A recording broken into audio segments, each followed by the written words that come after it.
ที่เฮาเข้าได้นี่ก็คืออ่า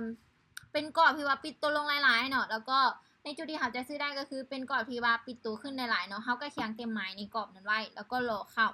เนาะแล้วเขาจะโปรฟิตตามกำไรที่เขาตั้งไว้ทุกรอบเลยแล้วในการตั้งกำไรนั้นเนาะเขาก็ต้องเบิ่งว่าในจุดนั้นนี่ความเสี่ยงเนี้ยตามแทบบ่เนาะคือโดยเฉพาะที่ค่อยหมายนี่ก็คือความเสี่ยงตามสุดๆละเนาะจะมีเพียงแต่1-5%เนาะแต่ถ้าว่ารอจังหวะก็จะได้หลายกว่านั้นเนาะแต่ว่าเวลาเขามีจำกัดแน่ฉะนั้นเวลาที่ว่าเขาเห็นว่าความเสี่ยงต่ำเนาะค่ะเจ้าอยากจะเป็นเฮดเดอร์มือโปร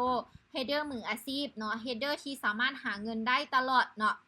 เวลาที่เจ้าต้องการกำไรเนาะคือตัวอย่างว่าเจ้าต้องการกำไรโปรฟิตอยู่ที่100%เจ้ามีงบ100 เหรียญเนาะเจ้าเอา100 เหรียญนั่นนะมาบริหารใจถ้าว่า100 เหรียญเนาะ100%ก็คือครึ่งของครึ่งเลยเนาะฉะนั้นเวลาที่ว่าเขาจับจังหวะได้เนาะเอาเงินมาบริหารใส่2จุดที่เจ้าหมายนั้นไว้เนาะแล้วก็ออกออเดอร์ในฮอบในส่วนนั้นแล้วก็พอเลยเนาะโอเคเนาะเดี๋ยวไว้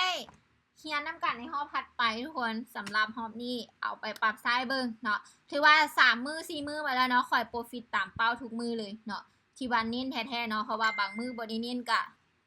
ถือจังว่ากดดันราคาได้เนาะแต่ว่าช่วง3 มื้อ4 มื้อมานี่ถือว่าเน้นกะสังเกตน้ำกันเลยเนาะวินเลท100%แล้วก็กำไรโปรฟิตตามเป้าทุกๆมื้อเนาะเน้นจังหวะเอาทุกคนเนาะ